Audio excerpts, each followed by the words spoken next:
amigos do canal Abindcast. Hoje nós estamos estreando um programa, o programa Com Elas na Defesa. Esse programa, ele trata de assuntos relacionados ao setor. A cada programa, nós teremos convidadas aqui, mulheres do setor, que fará entrevista, né, a um convidado sobre temas relacionados à defesa, de relevância para as indústrias e para o setor. Eu sou Ana Betoni, eu sou gerente de comunicação da CIAT. Aqui conosco nós temos hoje a Jocirene Chagas. Olá, Jocirene. Jocirene, ela é diretora de Defesa e Segurança Civil da Exult.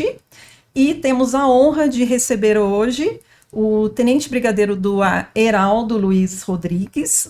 O Brigadeiro Heraldo, ele é secretário de Produtos de Defesa do Ministério da Defesa. Brigadeiro Heraldo, seja muito bem-vindo ao nosso Com Elas na Defesa. Isso. É o nosso programa de estreia. É uma honra receber o senhor aqui no estúdio.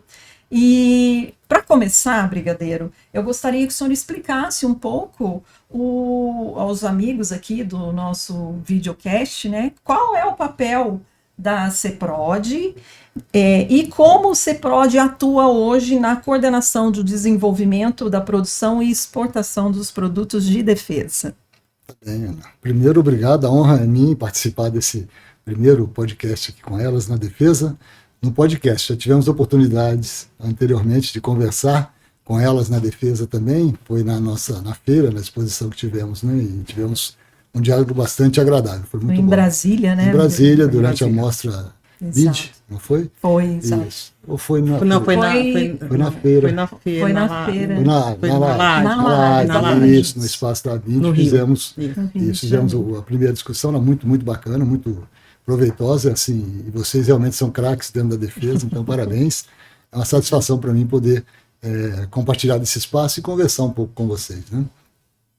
Falar da CEPROD. A CEPROD é a organização lá dentro do Ministério da Defesa que é responsável para articular entre os órgãos do governo, principalmente as Forças Armadas, né, as suas necessidades, e a nossa base industrial de defesa, fazer com que esses dois setores se conversem e atendam um ao outro. Então, aqui a nossa indústria consiga, por meio de desempenho tecnológico adequado, atender as Forças Armadas, que as Forças Armadas consigam colocar suas necessidades para as empresas que elas possam atender, que isso vire um ciclo ali virtuoso e que todos sejam atendidos. Então, nós somos mais ou menos um elo de ligação entre esses dois mundos, né? E aí entram outros atores nisso que nós trabalhamos em conjunto. Então, dentro da nossa secretaria, nós somos divididos em 4 grandes departamentos. O primeiro deles é o Departamento de Apoio Comercial, DEPCOM, que nós chamamos. É o departamento que é destinado diretamente a apoiar as indústrias nas suas operações de venda comercial. Então, nós participamos sempre junto a essas indústrias em feiras internacionais, em diálogos de indústria de defesa que nós propiciamos. Quando há um país que quer algum tipo de produto, nós colocamos a nossa indústria em contato com esse país. Então, nós realmente favorecemos o desempenho comercial das indústrias junto aos outros países. Nós somos mais ou menos os embaixadores da indústria perante outros países. Então, é uma área extremamente importante. Sim. Temos uma outra área que é o Departamento de Produtos de Defesa, que nós dizemos que é o grande regulamentador do processo. É quem trabalha junto às legislações que catalogam os produtos no Brasil como os produtos estratégicos de defesa, ou seja, que servem para a defesa, quais indústrias são estratégicas para o Brasil, quais são apenas de defesa, dentro das limitações que a Lei 12.598 estabelece.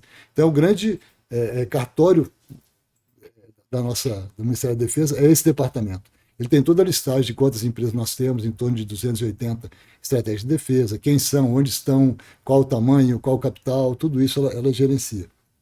Isso é importante porque nós podemos, com isso, afiançar qual empresa tem capacidade para executar determinados tipos de serviço, né? Depois nós temos um departamento de ciência, tecnologia e inovação, que é extremamente importante porque ele trabalha só com o desenvolvimento de novas tecnologias, com as tecnologias críticas que as forças necessitam. Então, é um setor que ele diz para a indústria para onde que a indústria deve caminhar procurando novas tecnologias para atender as nossas Forças Armadas. E faz o link com o Ministério da Ciência, Tecnologia e Inovação, onde ali ele consegue demonstrar quais projetos são de interesse para a Força, que as empresas devem investir e que o MCTI deve pagar por meio do Fundo Nacional de Desenvolvimento Tecnológico, FNDCT. E a FINEP, por fim, que é o grande executor desse plano de governo. Então, é um setor bastante interessante, muito utilizado, e eu diria que ele é essencial para uma indústria de defesa sólida e em crescente desenvolvimento, né? E temos um último setor, que não é o último, mas não é o menos importante, talvez um dos mais, que é o Departamento de Financiamentos e Garantias Financeiras. Porque as indústrias, elas quando fazem uma venda de defesa, inevitavelmente é necessário que um financiamento esteja atrelado ao processo. Exato. Se não houver um financiamento, você dificilmente vende. Talvez o país que vai comprar nem use o financiamento, mas você tem que apresentar um financiamento. E aí entram os bancos públicos, privados, as agências garantidoras, e aí eu tenho um departamento exclusivo para esse fim, que trabalha ajudando as empresas, porque as empresas são produtoras, muitas delas não sabem como trabalhar no financiamento. Esse modelo financeiro. Um modelo financeiro, então a gente estrutura o modelo financeiro e apresenta à empresa, apresenta ao banco, enfim, constrói isso, a 4 mãos ali, 6 mãos, para conseguir fazer com que o negócio aconteça. Então, de um modo geral, é assim que nós estruturamos lá dentro para poder atender e ajudar a nossa base industrial de defesa para que atenda as nossas forças e que elas se mantenham vivas, né, a indústria de defesa. Então não é só vender para as nossas forças, tem que vender para fora, tem que exportar, tem que ter uso dual. Então tudo isso nós trabalhamos lá dentro da nossa secretaria.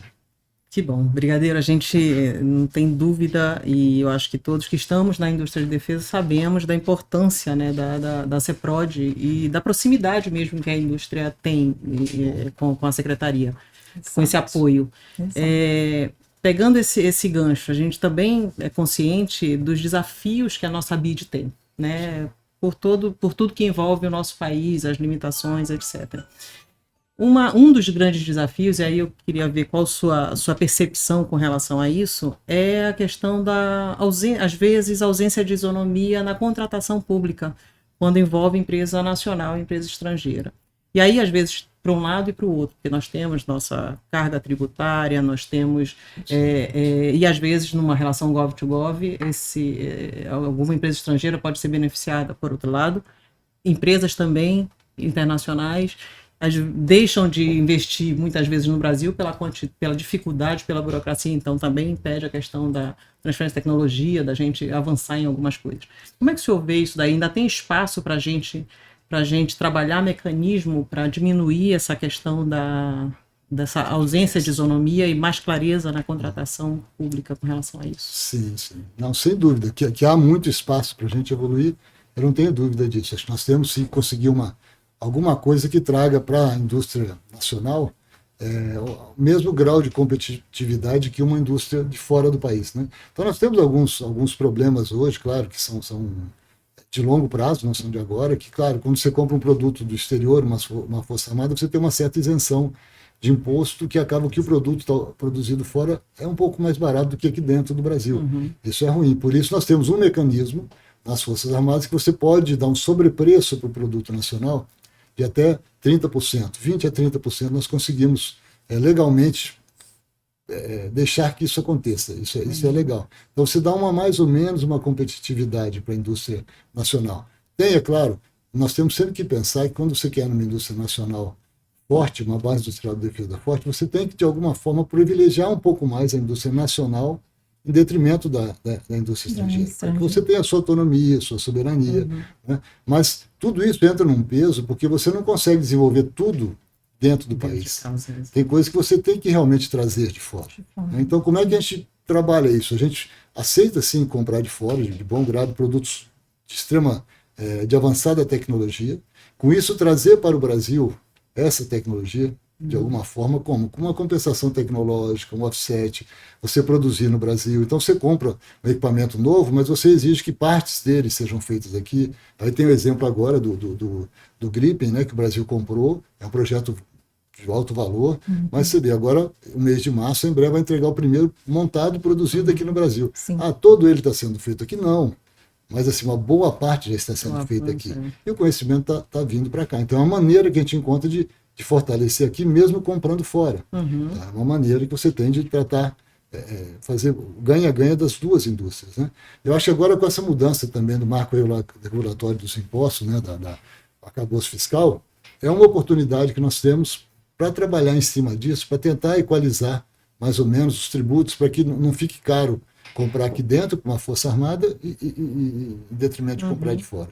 Eu entendo sim que quem vai comprar o produto, ele vai querer comprar pelo valor mais barato. É natural que você compra mais coisas, ainda mais quem não tem um recurso disponível o tempo todo. Então nós temos que sempre pensar nisso também. Conseguir essa equação, porque equilíbrio, né? O equilíbrio. Para quem compra e fala, eu vou pagar um pouquinho mais, mas eu vou ter um produto bom aqui dentro. Né? E não pagar um pouco mais, ter um produto que não me atende aqui dentro. Não pode, tem que ter um equilíbrio. Então isso é importante. Também acho que é importante a previsibilidade, como você falou, de longo prazo. Acho que isso é essencial.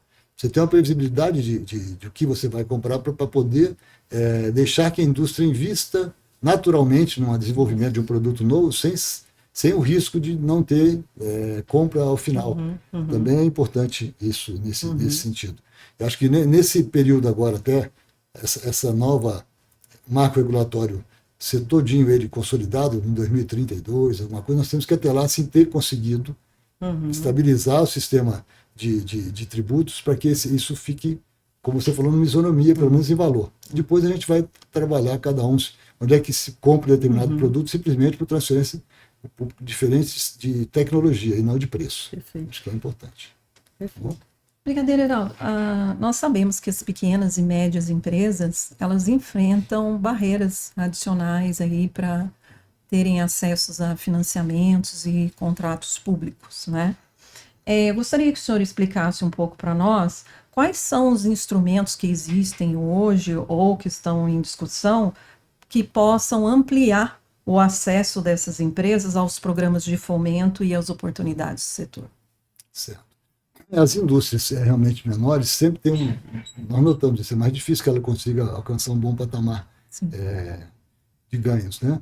Até porque, por vezes, ela tem um produto só, alguma coisa assim, um pouco mais restrita, né?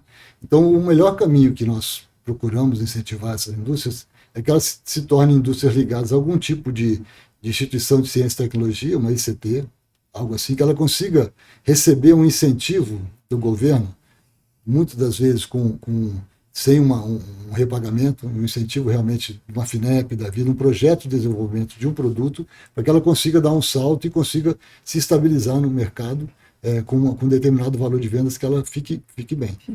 Essa é uma maneira. Tem outra maneira que eu vejo, principalmente para as pequenas indústrias, e que eu gosto muito, que não é unicamente aqui dentro do Brasil, porque você não pode querer também que as Forças Armadas ou mesmo a segurança pública sustentem toda a nossa indústria o tempo todo. A gente sabe que isso não funciona dessa forma. Então, a venda fora do país, a exportação, é extremamente importante. Então, quando você vai numa feira fora e que você vê que as empresas não têm o dinheiro, talvez, para montar um stand, a gente sabe que uma empresa grande monta seu stand.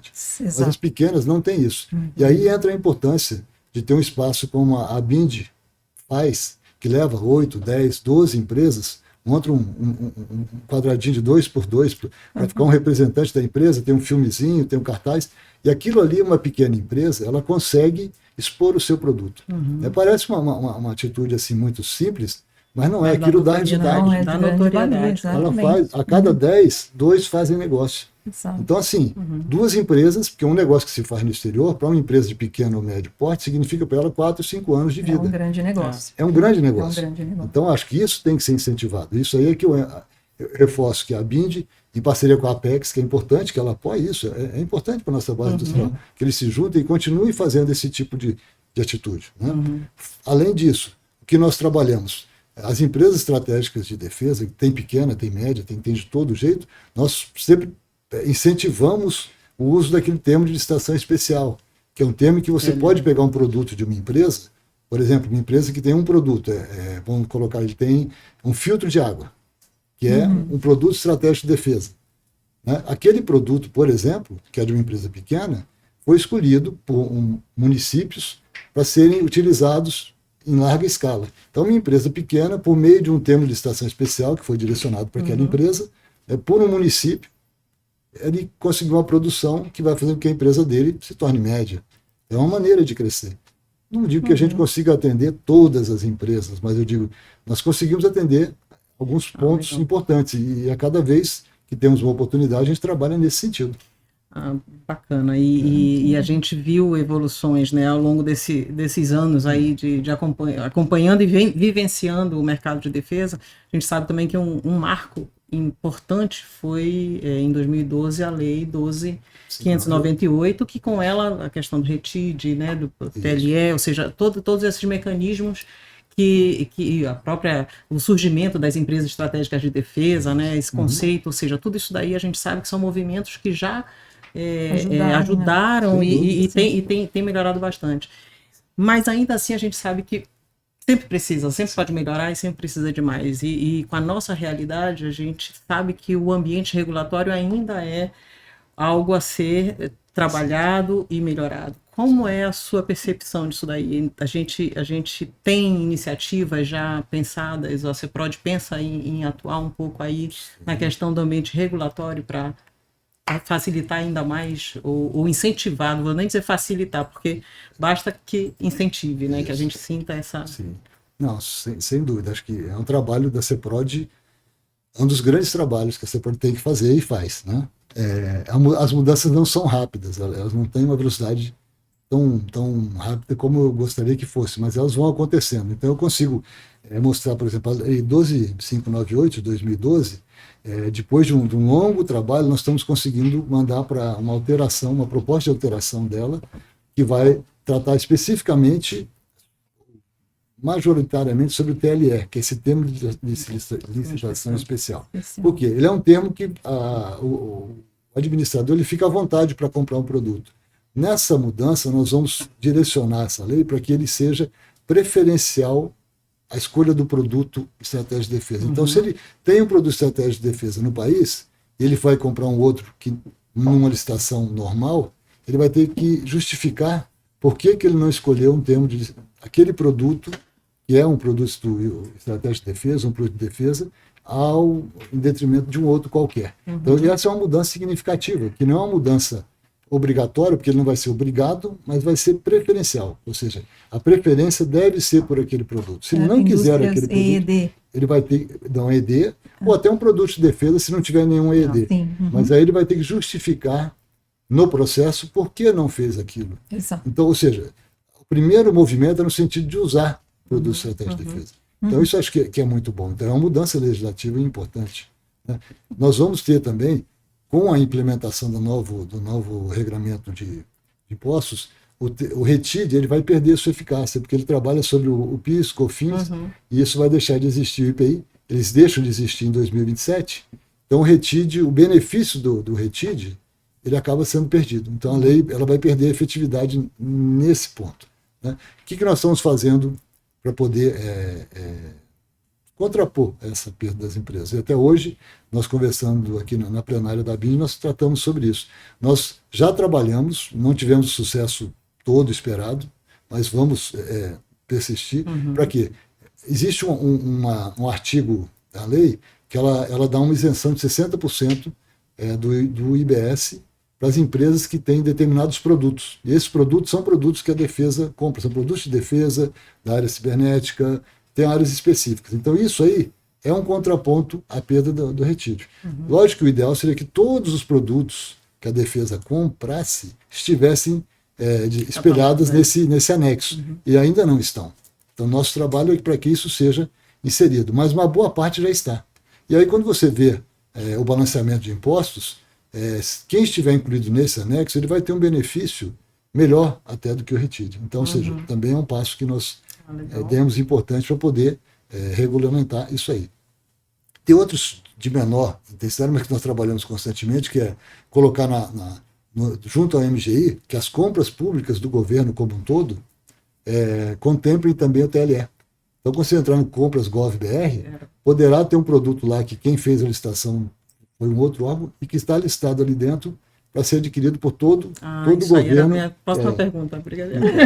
Estamos trabalhando, mas não é uma coisa muito simples, porque você tem que trabalhar junto com diversos ministérios e é um assunto complexo. Nós estamos com um grupo de trabalho lá trabalhando nisso. Então, assim, todas as oportunidades que nós temos de melhoria na legislação, nós avançamos. Né? Sem esquecer, claro, que nós somos governo, nós não podemos ter uma renúncia de receita proposital, nada disso. Tem um trâmite, tem um trâmite legal que nós temos que cumprir. Perfeito. Né?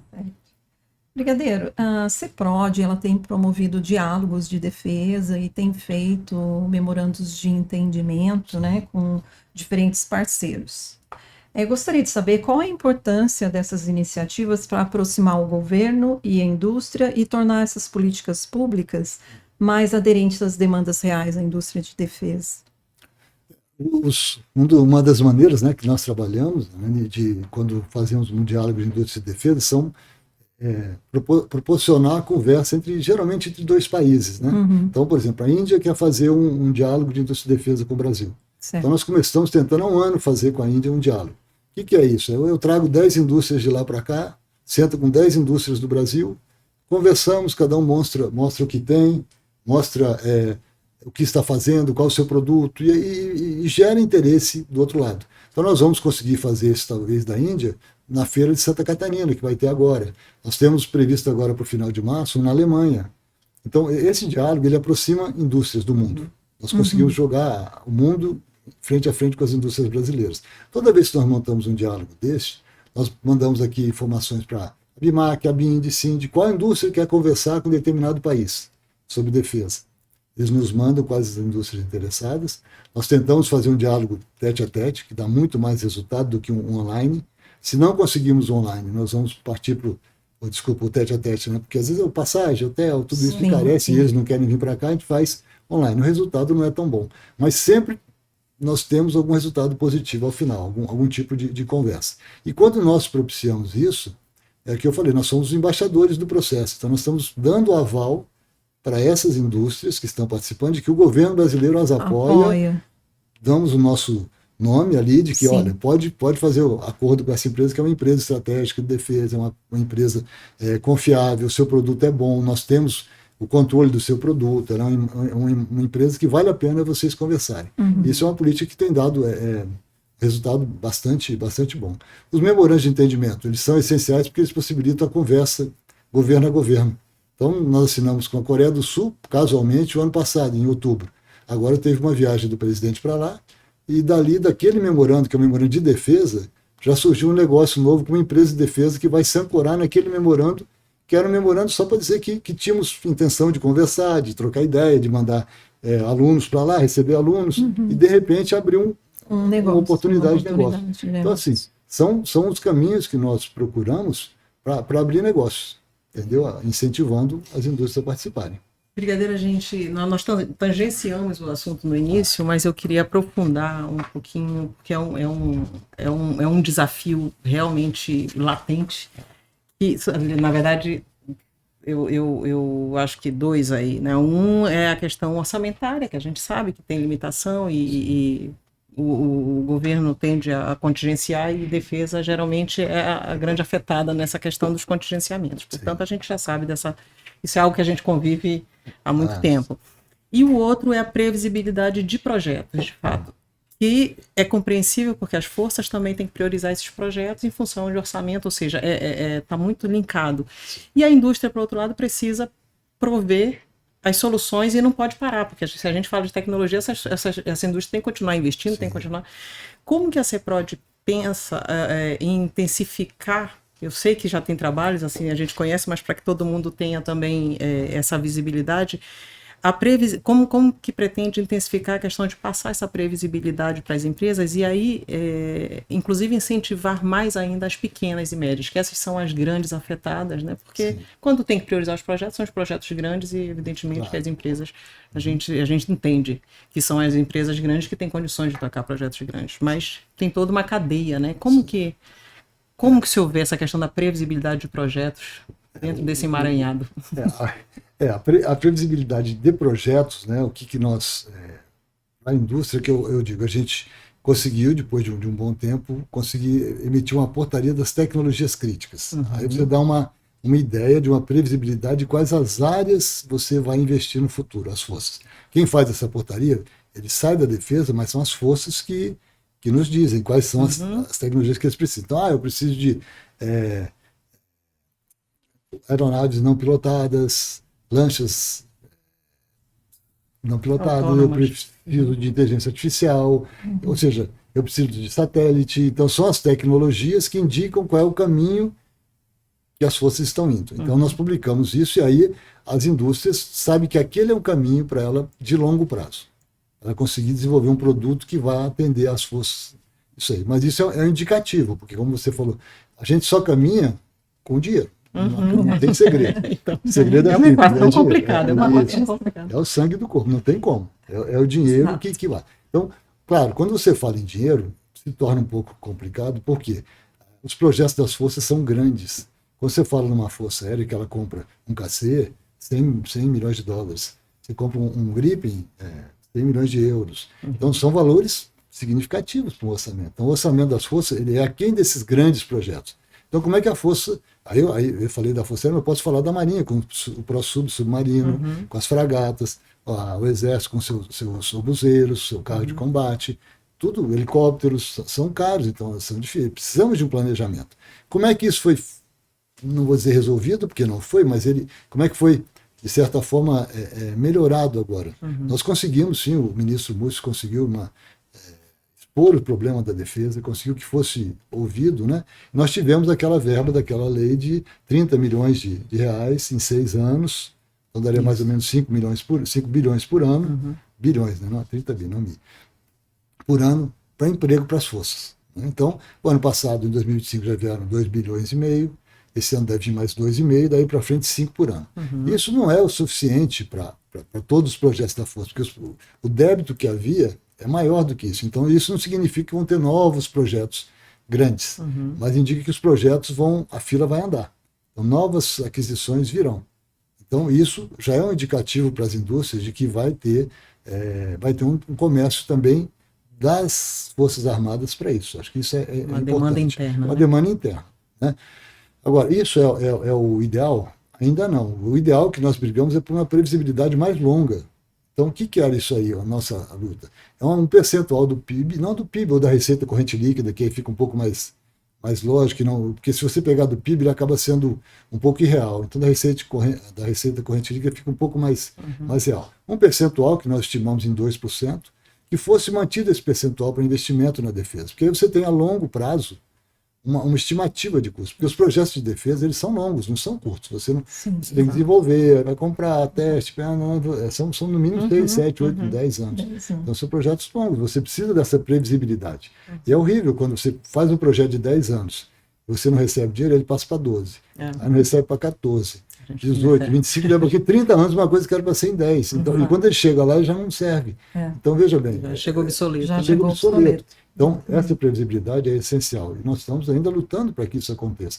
E não é uma exclusividade brasileira. Hoje em dia, no mundo, todos os grandes países estão investindo 3%, 4% em defesa. Tudo bem que a situação do mundo, a geopolítica mudou. Agora até um pouquinho Tá mais. maior, né? Até mais. Pela situação, pela pela conjuntura. Então, assim, lógico que o Brasil talvez não precise disso tudo de imediato, mas um percentual que desse essa previsibilidade de 2%, ia facilitar muito a nossa indústria nacional e as Forças Armadas, porque aí sim, você poderia contratar uma empresa pequena para ela crescer, para ela começar fazendo um vantezinho pequeno, aí passa para o maior, vai para a agrícola, volta para a defesa e vai crescendo. Assim que a gente imagina que seja feito um processo adequado. Né? Perfeito.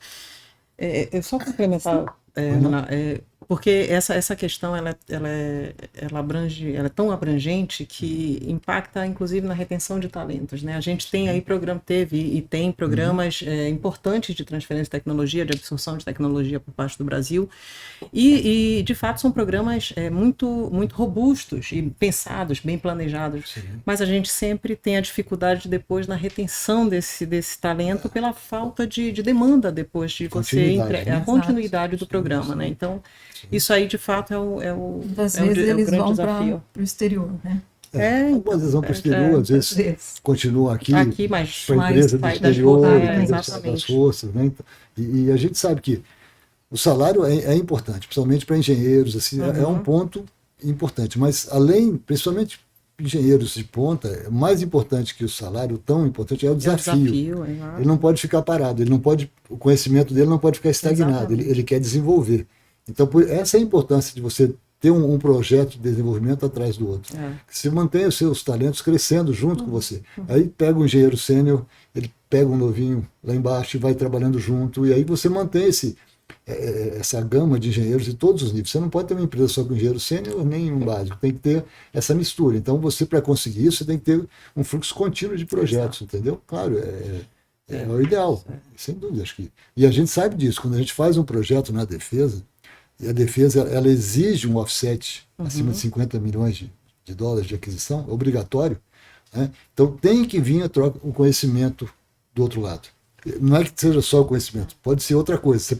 Offset é uma coisa que pode ser tudo, né? Então, mas nós damos uma preferência que o offset rico, a compensação tecnológica rica, é a compensação do conhecimento.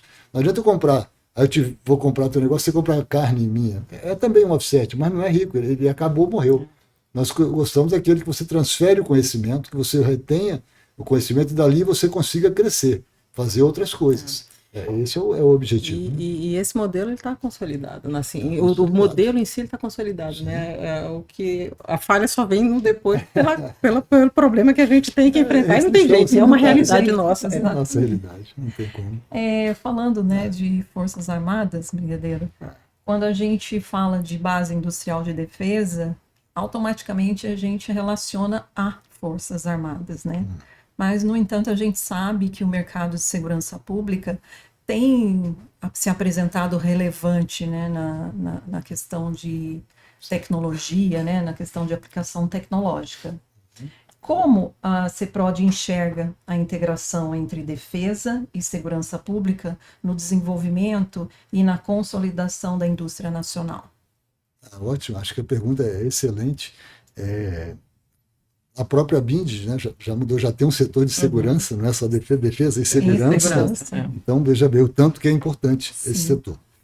Eu não tenho dúvida alguma que a segurança, para a base industrial de defesa, é importantíssima, porque a base industrial de defesa e a base industrial de segurança, eu diria que 80% é a mesma, né? São os mesmos. Os produtos podem não ser os mesmos, mas o conhecimento necessário para desenvolver o produto adequado a cada uma das forças é o mesmo.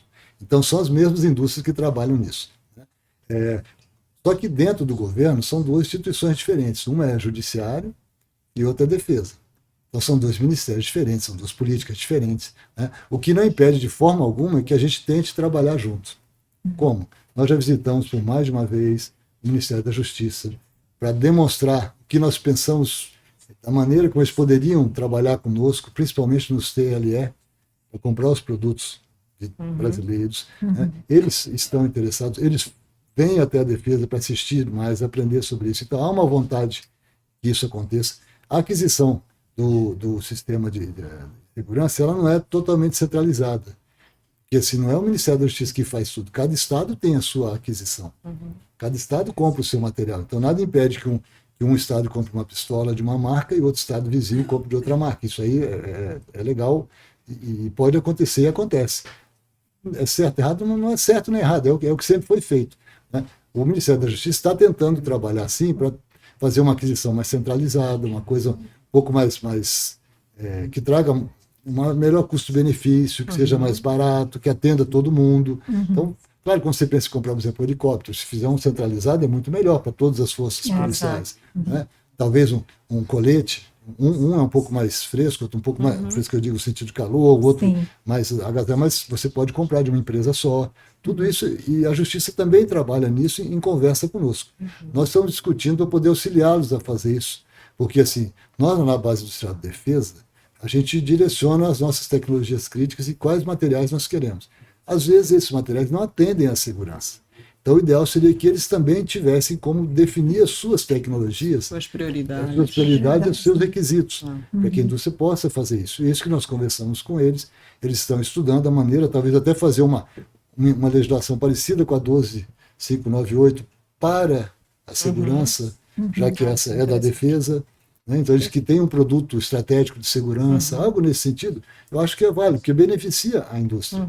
Então, nós estamos assim, há espaço, estamos prontos para trabalhar em conjunto, para auxiliar da expertise que nós já temos, né? Avançamos nisso. Sabemos que eles trabalham com muitas indústrias, nossa base industrial de defesa. É que é um caminho natural, né? A dualidade, porque não dá pra... A dualidade é mesmo, ele vai acabar usando um vante para pegar, para observação, ele vai acabar usando um armamento parecido, ele vai acabar... o colete, algema, tudo, é tudo muito parecido. Então, assim, dá para a gente sim trabalhar em conjunto, sem dúvida alguma. Há muito espaço para a gente ir.